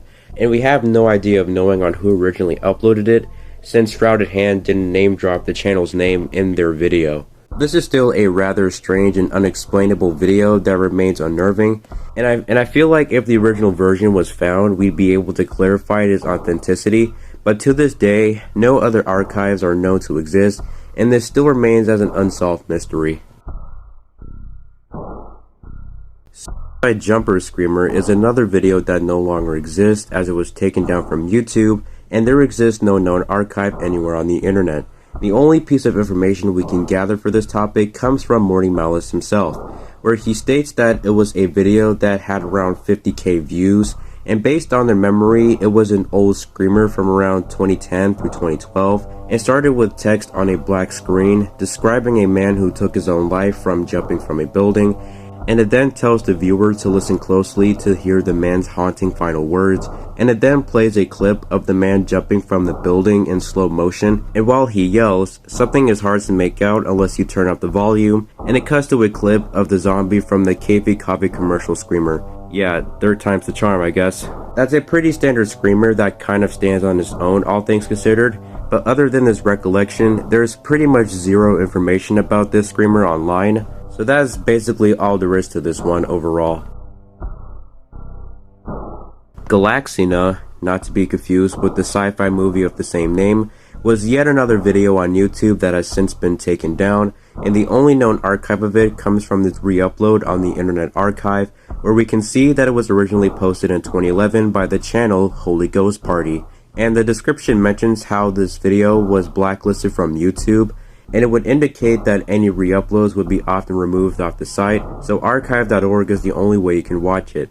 Now, you'd assume that this video has some very disturbing and shocking content in it, but it's actually just a 5-minute compilation of completely random clips of different films interspersed with random bizarre music and media-related footage. I'm not entirely sure why YouTube removed this one, but the closest assumption I could think of is either due to copyright from all the movie clips combined in this compilation, or the inclusions of buildings exploding, sliced sexual indie windows, and gun shooting. If you ask me, this video is more bizarre than disturbing and kinda gives me a fever dream feeling. It's honestly more tame compared to what we already talked about in the previous tiers, like Septic 5 and Video 1444, and I'm surprised those managed to stay up on the site longer while this video didn't. And I feel like that the video might be trying to tell a message, but I honestly have no clue what it could be, because of the fact that the clips are so random and incomprehensible. I don't know, you can check it out for yourself to come up with your own conclusion if you so desire, but overall this just remains as a bizarre and confusing video at the end of the day. Wow, this is a quite disturbing one. A YouTube rape video was a harrowing 3-minute clip that was seemingly posted in 2008 that was reported by Sun News TV on this now deleted article. The video apparently depicted a gang of teenagers who drugged and raped a mom in front of her children and posted it to the site, and a disturbing clip featured the unconscious 25-year-old victim being raped while her head rolls around side to side, and all the while her 2-year-old daughter and son are heard crying in the background. And the woman was put through a brutal 14-hour ordeal after her drink was spiked with a rape drug, and she details her awful experience that led to this event, where she said that 3 boys, aged 14 to 16, did the act, and it was set up by 2 females, where they came around with a neighbor she trusted and didn't have any issues with them coming in her house for a while. But then after drinking a bottle of champagne, she started to feel weird, realizing that they spiked her drink, and they soon after did the awful act on her. And it lasted all the way through the night until the morning, after which they left while insulting her on the way out. She expressed feeling ashamed and humiliated, and I honestly feel terrible for this woman because this stuff is never okay, especially as a teenager, because that itself makes it even worse. The police from the Met's Operation Sapphire specialists said crimes anticipated on making arrests, but I haven't been able to find a follow-up on this case because I'm definitely not going to search up stuff like this on Google just to see what the aftermath was. Either way, the video has since been taken off YouTube, which is a good thing because it's honestly baffling that this even managed to exist on the platform in the first place. It goes to show how YouTube's moderation was the Wild West back in the day. Pretty disturbing stuff. Brad Kids 2 abusing their mother was a strange video that was originally created by Canadian and American comedian and actor named Heartland Williams, known for being a part of well-known films such as Puppy Dog Pals, Half-Baked, and Rocket Man. And this video was originally discussed on this r/Diva to YouTube post by the user Lava Meteor, and titles it as "Disturbing human-like puppets abuse their mother while contorting their faces and making disturbing gurgling sounds." Now, the original clip was taken down, and for a while there existed no known archive available online, and the only thing we had was this GIF from makeagif.com. However though, recently a YouTube user named Zavfire1 came across a 33-second clip of this video from a Nuke's Top 5 video on Facebook of all places. So let's take a brief look. Hi kids, let's have some fun! Yay! Who wants to slam my head in the fridge?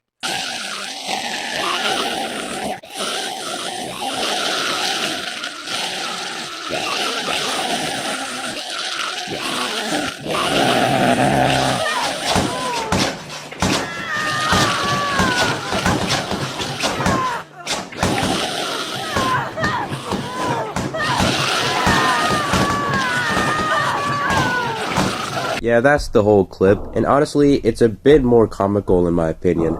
But it's kind of no surprise why this was removed off of YouTube. Harlan likely thought that having a video with abusing their mother in the title would make YouTube see it as a violation of their guidelines, despite having puppets in the mix. So that's all there is to this one, and I gotta give props to this user for finding this clip. It stands as a really bizarre and satirical video at the end of the day. Lori Hardnet is an obscure YouTube channel that was made back in October 2012 and only has about 7 subscribers and 56 videos, most of which has a little under 100 views. And it's honestly a bit hard to explain this channel fully since there's not much to go off of. But their earlier videos would feature Lori recording this red cardinal, which she calls him Mr. Redbird, and would also make regular vlogs in the forest while listening to the radio, and just average everyday stuff. However, things took a strange turn when she began making a series of videos claiming that a bully murderer's family and friends were trespassing on her property, and in some of these clips we can barely make out what appears to be the family that were allegedly trespassing on her property, but the quality is so bad that it is not very easy to tell what's going on. The people are usually seen in these clips walking around from a distance, and sometimes she would commentate on how they are murderers who admitted to their crimes and are on house arrest, and even in some of these clips she records random stuff that supposedly showcases quote-unquote burning evidence, and it's just her recording a random fire late at night. So as far as we gathered, you might be confused about if this Lori Hardnet person really is recording apparent stalkers and harassers, including a confessed murderer near her property, or she's just recording some random family who she believes to be malicious people for no reason or out of paranoia. However, I actually found this Winchester Star article that mentions an acquitted murderer by the name of Bradley Scott Gregory, who was charged with first-degree murder with the use of a firearm, after taking the life of the man named Michael Scott Shirley in the early hours of New Year's Day 2012. and that seems to kind of correlate to this video from Hardnet, where she mentions someone named Gregory in the description, as well as the time of when it occurred. The article even includes a few notable details that the Hardnet channel also references, such as him being on home electronic monitoring since January 2012, this all taking place in Frederick County, Virginia. The girlfriend of Shirley's, who Gregory made a comment about her having a crush on him a long time ago, and how Gregory felt horrible about what he did that night to Shirley, and then he apologized to the Shirley family. So it is possible that this Lori Hardnet person likely had this murderer and his family as neighbors, and decided to record them apparently trespassing on her property after the case was dismissed. And she mentions how the judge/court is corrupted after giving him a lenient punishment, and that also adds up from how the jury was supposedly going to sentence him to 8 years in prison, but only gave him a charge of involuntary manslaughter and only 6 months of post-release supervision, which, if you ask me, is too lenient in and of itself. Yeah, I said earlier in the intro that there isn't much to go off of regarding this channel, but I gotta say, I'm a bit surprised that I was kind of proven wrong after finding this article. I legit thought this was going to be a case of a delusional woman who recorded an innocent family who she believed to be trespassers for no reason, but then I found out that it's likely a genuine case of a murderer living close to someone who decided to post about it online. However, I can't say with 100% certainty that it was really tied to this channel, since the article doesn't mention her as a witness, and if they really were her neighbors, she likely would have brought it up in some capacity. So this still leaves us with more questions than answers. So I'll leave it up to you, the viewer, to come up with your own theory on the matter. Overall, this stands as a somewhat confusing and strange mystery on YouTube that remains obscure to this day. This entry will be kind of a yab fest, as it's kind of a one that is pretty self-explanatory, and is also the final genre of videos topic on the Iceberg. I also should have mentioned that Lori Hardnet was the final channel/person topic earlier, but whatever. Private videos are basically when a YouTube video gets manually hidden from the public and cause it to not appear in the YouTube search results by the uploader's volition, where only invited viewers with Google accounts can watch it. Now, we talked about a fair amount of videos that were privated, like the camel slaughter the night before video, but there are many more videos out there that are privated, and who knows what kinds of content is hidden within them. It could be either something cool or something deeply disturbing, which is a pretty common thing to happen in the YouTube space. And there's also the difference between private and unlisted videos, when if it's private, upon the video's upload, unless it's public, it will only be visible to you, where if it's unlisted, anyone who has a direct link to it can view it. But sometimes they can also be malicious private recordings owned by users on the site who do things like non-consensual sharing or dark/predatory content, which masks itself as harmless content. And it's also similar to a rabbit hole we discussed before, such as the Elsagate controversy, and sometimes it can even be abused for security breaches, as some creators store their personal videos in private format, but if their channel gets hijacked, then the bad actors can leak it to the general public. I could go on and on about this topic, but then it would just lead to me repeating myself for a couple minutes. And let's be real, there's not much to talk about surrounding private videos that I haven't mentioned already. But yeah, that's all I have to say about this one, and without further ado, let's get into the final bonus entries before we officially discuss the final tier on the Iceberg.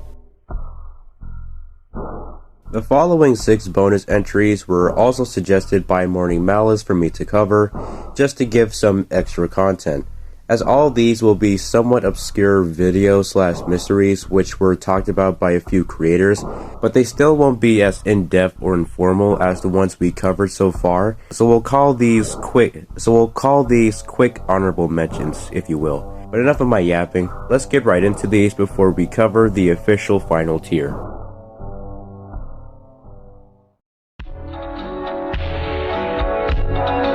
Starting off this set, we have a video by the name of Es fácil trabajar en el STC, which translates to It's easy to work on the STC.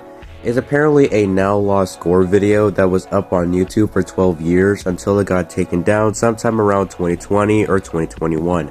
On the Spanish Lost Media fandom forum, a user named Ans talks about the Lost Shock video, which we'll just call the STC video from here on out. It detailed that it featured photos of subway accidents that ended with a video of someone being pulled from the tracks appearing all mangled. And the most impressive thing is that the video was quite old. It managed to stay up for years and evaded YouTube's algorithm before it was deleted more than 6 years later. They then provided screenshots that show the channel who uploaded it, named Miguel Talagda, sorry if I'm mispronouncing that, but were unable to locate this video due to encountering errors. Someone named Jerry Reed even provided a snapshot of the video proving its existence, and believes that it was mass reported by users that resulted in the clip becoming lost with no existing archive available. This post spawned a small search effort in an attempt to track any traces of this lost video, and it also sparked a bit of attention with other users giving their own recounts of this clip. Now I should make it clear that something like this deserves to stay lost in my opinion, because it was quite literally graphic content involving someone getting ran over by a train. But either way, this post was made on Facebook that provides a bit more information and reveals that it was uploaded all the way back in November 2007 and was removed on December 27th, 2020. And says how the original poster was inactive since 2016, as seen by the last time he updated his playlist, theorizing that he either lost access to his Google account or was still using it as a personal account. And the only serving evidence of its existence online is the screenshot from when it was still up, and some metadata with this Filmot screenshot as well. A commenter even stated that the first part of the clip can be found on this upload called Run Over at the Bladres Metro station, and additionally a Spanish YouTuber named Demi made a video about this topic, and it was through their video that revealed that a post in the Lost Media posting group showed that a user was actually in possession of the video on their computer. However, the file itself was corrupted and was no longer playable. This meant that during the 13 years it was available, someone could have saved a copy of it to a laptop or phone, meaning that it is possible someone could still have this video in their hard drive somehow. But to this day, the full video remains lost to time, and someone even in the replies even tried asking the OP to hack this guy's channel in order to download the video through YouTube Studio for some reason. And I don't know if someone would go through all the trouble of doing that just to find a old shock video from 2007. Or maybe it's just me. I don't know. Either way, that's where the search for this small case currently stands, with no re-upload or mirrors of the video existing anywhere. And if you ask me, it is a rather disturbing case to behold, and something that I personally wouldn't be seeking out, regardless if it's for preservation. But overall, that's about it for this entry, so moving on. Ode to Mark Taylor was a video originally uploaded by Henry Howard back in June of 2013, and has since been removed by YouTube along with the channel itself. According to the OP on this r/internet mysteries post, it was originally discussed on a now deleted r/deep into YouTube thread, and the first comment on the video was in 2017, suggesting that the video had little to no comments before it was posted to the Reddit thread. The video itself starts with white text that says the following: Mark Taylor is real. I met him at a Tim Allen from Home Improvement show in NYC. I thought I loved him and he told me he is Mark Taylor. I can't find him, but I have a lot to say to him. I made this video and I hope it finds its way to him. Never forget, Henry. It then plays a narrator reading out a rather vulgar and hateful letter directed towards the person, Mark Taylor, who was an actor in the 1990s TV show Home Improvement, talking in this slow and calm-like manner. In the 7-minute video, he talks about his negative interactions with Mark Taylor, treated him and others around him both poorly and terribly, and how Mark Taylor did many unspeakable acts to children and women. Many of the things this person says are things that I can't even show because it's some rather depraved stuff, but here are a few excerpts in particular. I had remembered you giving my baby sister Xanax and her the very same night, but if you ever step foot near my side again, I will knife you where you stand, Mark Taylor. I don't even know what happiness looks like anymore, Mark. Damn you, Taylor. You've ruined me. Yeah, it's no wonder why this video is consistently getting taken off YouTube, because it is a pretty uncomfortable thing to sit through while listening to the unnerving story, especially with the narrator's calm and condescending tone throughout all of it too. And this unsurprisingly sparked some attention from users on YouTube and on the internet, wondering if this individual really has such a vendetta towards this Mark Taylor person, or if it was just some very edgy type of fiction or crap post. Yes, you guys know what I mean. But we can't tell for sure since the original channel was terminated, and this video was the only one they ever posted. Some have theorized that this was all just absurdist comedy, while others think that the person had to write a letter to let out their frustrations in real life, which the OP seems to also believe as well, because in the description, Henry writes how they've been told to write these things down as they've been told that it will help, but they know that it won't. So many have theorized that this was an actual letter that they may have wrote in order to vent out their feelings to an incident that may have actually happened to them, and decided to use home improvement characters as stand-ins in order to describe the things that possibly hint towards real people or real events. But we don't have any conclusive evidence from the uploader themselves to answer these questions, since they've pretty much vanished from the internet. So whether this was fiction or not remains unclear, but this all remains relatively bizarre and strange, and is one of the weirdest and disturbing videos that we've discussed on this series so far. She died in India 2 years later. She died in India 2 years later. She died in India 2 years later. She died in India 2 years later. She died in India 2 years later. She died in India 2 years later. She died in India 2 years later. She died in India 2 years later. Well, that was kind of annoying now, wasn't it? This video, titled "She Died in India 2 Years Later," was originally uploaded by the user Corpus Christi Carol in May of 2022. It depicts this random doodle drawing of a girl in front of static image backgrounds, where a random lady can be heard repeatedly saying "she died in India 2 years later" over and over and over again, while classical violin music plays in the background.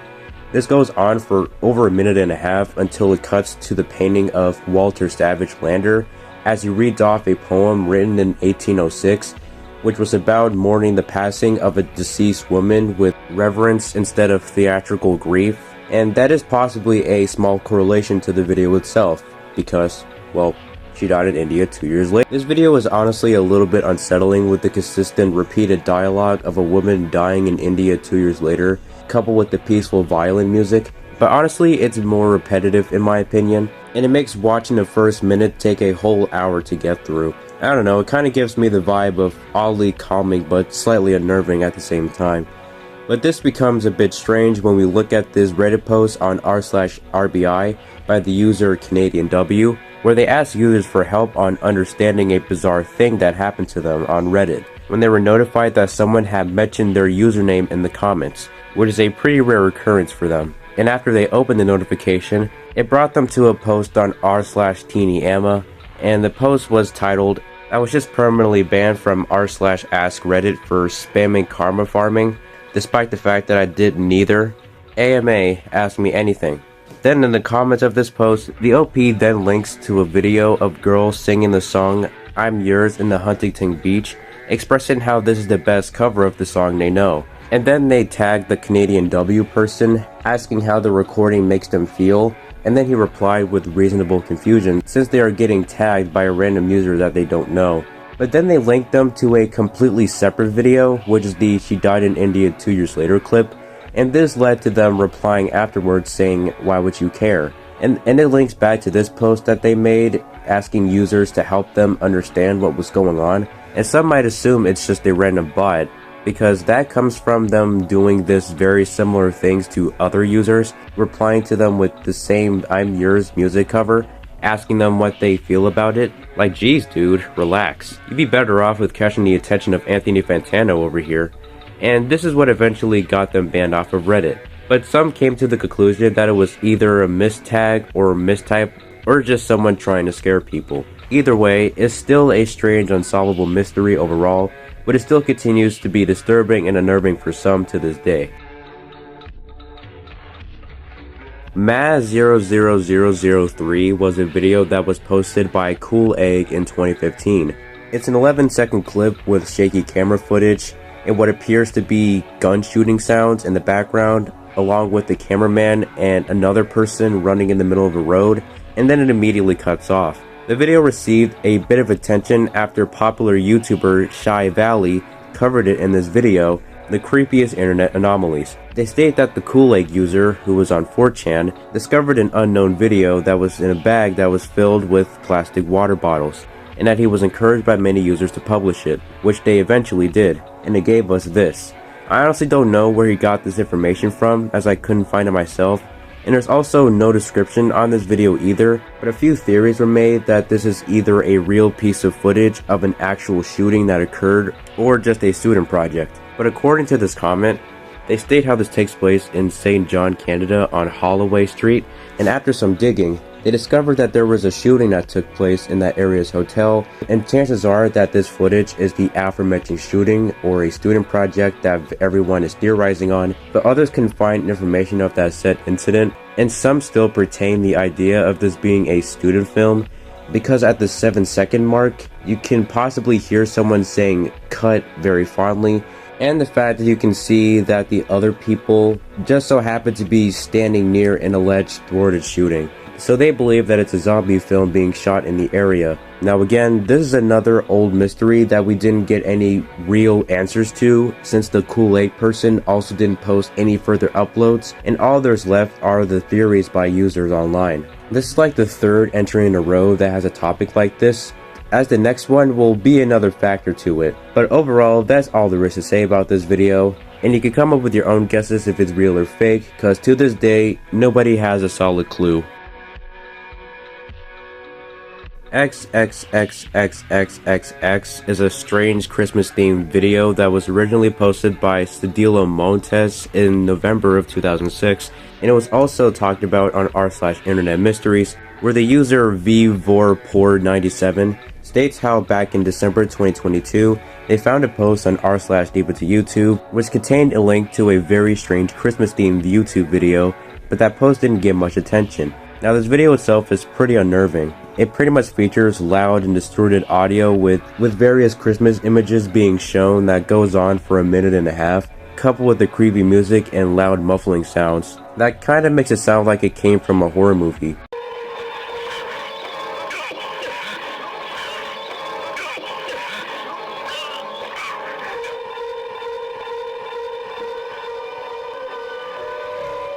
This bizarre and disturbing video garnered over 130k views, and many users began sharing their thoughts on the creepy and unnerving atmosphere this video presents. Something about it sort of reminds me of the modern analog horrors from recent years, mainly from the ominous audio and music that plays, including the image of a kid on top of what seems to be blood, and no, it's not real by the way, and just the lack of meaning it has. But eventually some began noticing that this clip wasn't actually the full video because of the way it seems as if it was being screen recorded, suggesting that whoever posted this to YouTube did not create the video themselves and simply captured a partial clip to post it online. With this in mind, it begs the question of where does the original source of this strange Christmas video come from? Well, some theories were made that this video either came through emails or on Newgrounds, and according to this user in the Reddit replies, they believe that it's an example of animutation, which is a form of web-based computer animation, typically created in Adobe Flash and characterized by unpredictable montages of pop culture images set to music. And it lines up with the original upload date, and the idea of this being posted to Newgrounds. Only problem is that it lacks Japanese pop music, and videos like this would have been both on Newgrounds or have been reposted in other places. Now, people have also been digging up the original images and assets that were present in this clip, like this one that shows the nutcrackers, the gingerbread man, and the kid on top of the puddle of blood. And again, it's fake. And most importantly, this image that appears to be a toy of Santa and a toy soldier inside of a Jeep. It was discovered that it was hosted on a website that sold the same toy, along with other ones that wasn't released until 2005. But despite these small discoveries, none of these had actually pinpoint us to an actual original source, and to this day we don't have any idea on where this comes from, since the uploader once again posted this to their channel and dipped, giving us no further context or backgrounds, which I assume would be a pretty common practice in these earlier videos, because back in the day, people just posted clips of whatever they came across onto the site and not think much about it and leave, and not expecting that it would soon turn into a small internet mystery. That's the case I would expect from the early internet, but regardless, this still remains as an unsolved mystery and has yet to be solved in any way, shape, or form, but it's unknown if it ever will. The final bonus entry that we have is a video titled Fish Cooking and How to Cook for a Morning Dinner, uploaded by Birdsnatcher in June of 2013. And the description says, "Morning Dinner, How to Cook, the cooking show for kids." Seems like a pretty on-the-nose title for something like this. Let's see if it's actually made for kids.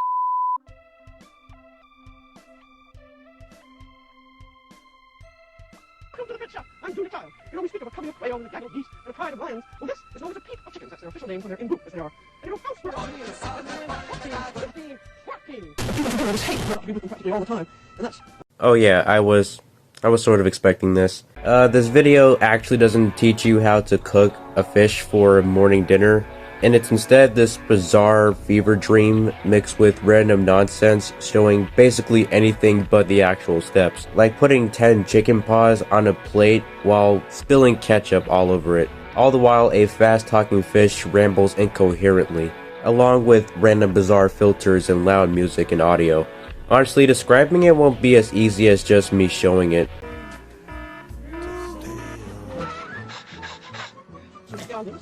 And a nice tablespoon of fresh chopped parsley.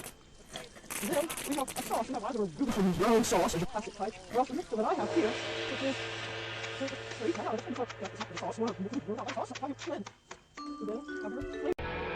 yeah, it's a bizarre video for sure, and this actually gives me vibes of Crane and Grisbo TV and How to Basic if you mash both of those together and replace them with a random fish mascot. That's the main takeaway I have for this clip overall, and that's really all there is to say about it honestly. It stands on its own as a pretty strange and bizarre video on YouTube, with some absolutely useful methods on how to cook a fish.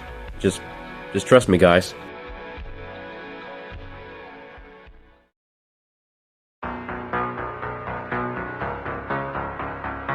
And now, we have come to the final entry of this entire iceberg, and boy, it is sure a rabbit hole. This is a lost media case that I've been following for a little while, and it was already talked about by other YouTubers at this point, way before I managed to make it to it now, and even at the time of this chart being made, it was a mystery that was still at large.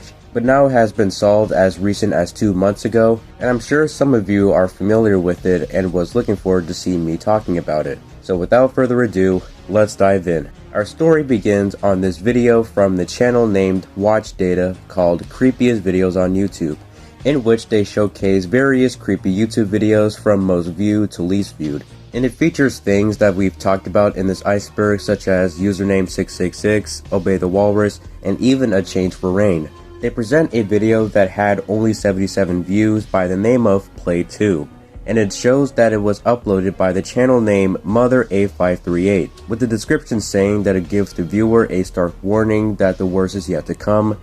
What makes this interesting is that at the time, if you try to look for this video, it would turn up nothing, and that's because it was deleted along with the channel itself, and nobody got an archive of it while it was still up, and that's what made it become the subject of a lost media / mystery search. Now in the description, they provide links to all the videos featured on Pastebin. However, Play 2 was one of the only videos to be unavailable, and users on the internet soon began a search effort to track down any sources of the video or the channel online. And we can get a little bit of insight on this Reddit post from r/internet mysteries, titled as supposedly the creepiest YouTube video. The post shows that after Play 2 was removed, it was later reposted on the Chinese website called XBeiBeiX. But that repost was also removed from there as well. And the account who reposted it, who went by pretense or sincerity, false or true, according to Google Translate, was later found on Twitter, but that account is no longer active. Then users discovered a Wayback Machine snapshot of the channel from 2020, which showed us that the channel had more uploads alongside the Play 2 video, that were uploaded as far back as 2015, with titles such as Punish, Think, Wait, and hey, even has the first play video. None of these were archived by the Wayback Machine, however, despite most of them having over 100 views, and Play 2 was the only one to have less than 100 views, so that meant that the videos were up for a long time before the channel vanished. And eventually some theories and rumors began circulating by people who have viewed the video, describing what it likely was about. And some in the comments claim that it started off with a filter and black screen saying hello, and then shows us the protagonist holding the lighter over a carpet or couch, presumably a woman, showing more words saying get it, before cutting to a black screen once again and says I am going to do it, until it cuts to a jump scare of a big creepy face that caught many users off guard. Then another thing to mention is that when users searched the channel on DuckDuckGo, the first thing that showed up was this creepy image of a doll sitting on a chair with a distorted filter, and the carpet present in the image looks identical to the carpet that was present in the Play 2 clip. And when they also searched up the channel on the Chinese video sharing site called Bilibili, it brought them to this post showing two photos of a girl smiling at a camera and a heavily distorted version of another girl smiling with creepy and unsettling visuals. And people speculated that the person appears in one of the other videos from the Mother 8538 channel, but it's unclear on who she is or if that was the case.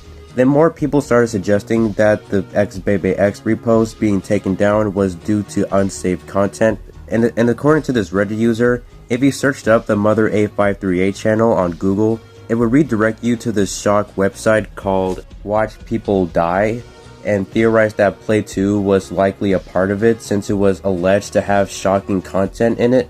So with all these theories and rumors in mind, it was hard to tell what was truly in the Play 2 clip, as for a certain amount of time, all we could go off of was the many things that users theorized or claimed from supposed eyewitnesses, and the video still remained lost for a while, until finally on April 11th of this year, a user named Cvador managed to track down a re-upload of Play 2 from another Bilibili post after seeing that a Chinese user in the comments of Spooksa's video, and they were a bit suspicious of it being either a recreation or an AI mockup, but they searched it up and found that it was posted on April 7th by this user, and it lined up exactly based on the descriptions from Reddit users and the watch data clip. So there we have it. Now that the full video was fully found, let's take a look at it to see if it's truly the creepiest video on YouTube.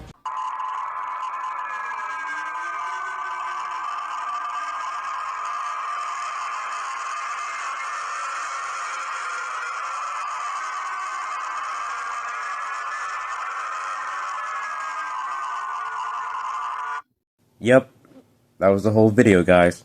Nothing graphic or any mentions of I'm going to do this or a jump scare. It was quite literally a person holding a lighter for 17 seconds with loud and distorted audio playing and text showing up at the beginning and the end.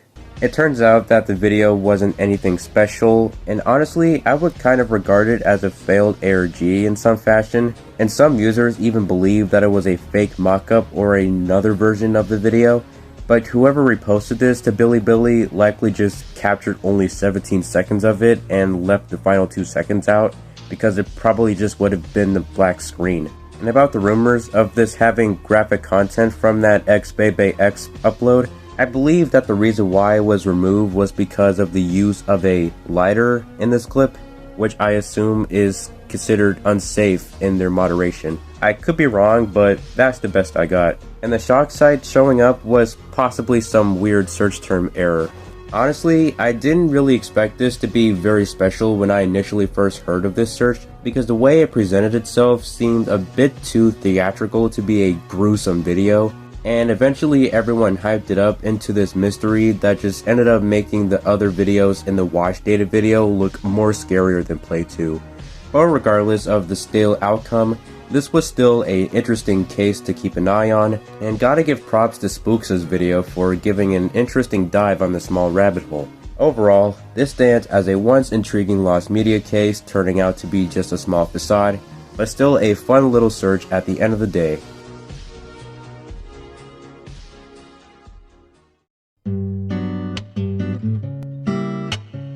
And there we have it, folks.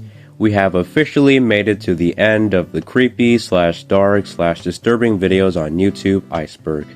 I truly am glad to finally be done with it, and this 7 to 8 month project was truly an adventure that I will always cherish.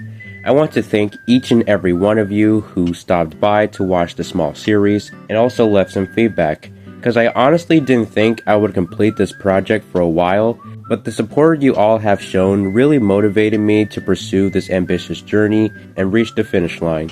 And I want to thank Swagwin for giving me inspiration based on his Iceberg series. His videos are the best and unique pieces of Iceberg content in my opinion, and I'm happy that it influenced me to do my own small series. And shout out to Martin Malice for creating the small Iceberg too.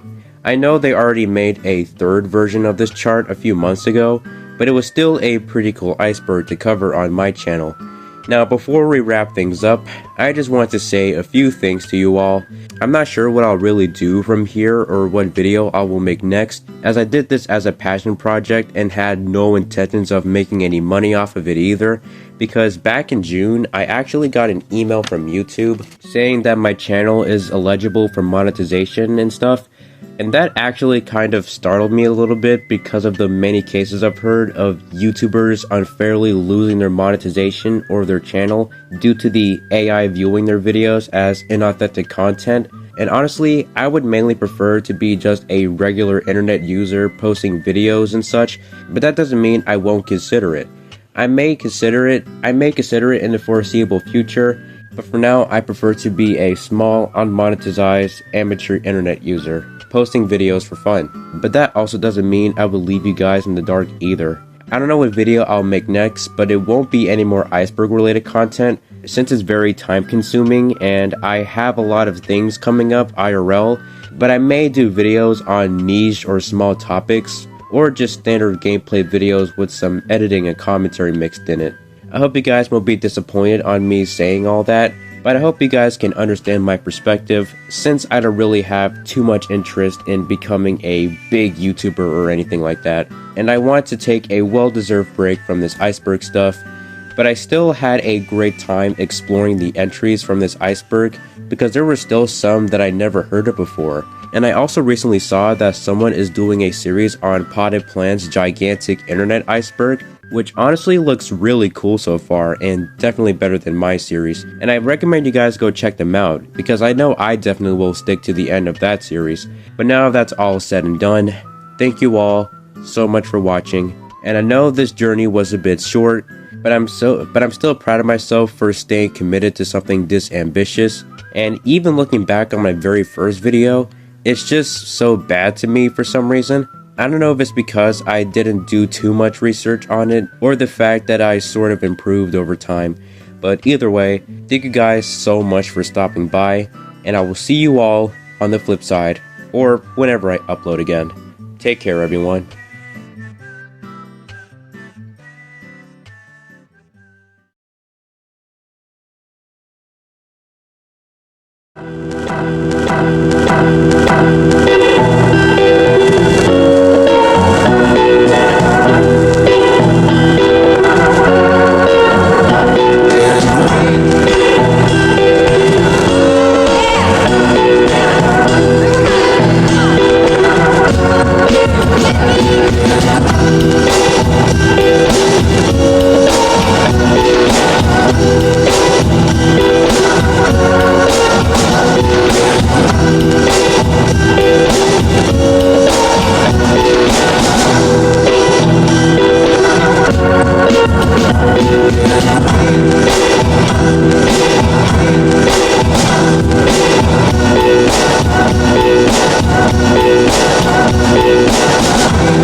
So he waved goodbye saying, "Don't you cry, I'll be back again someday." Frosty.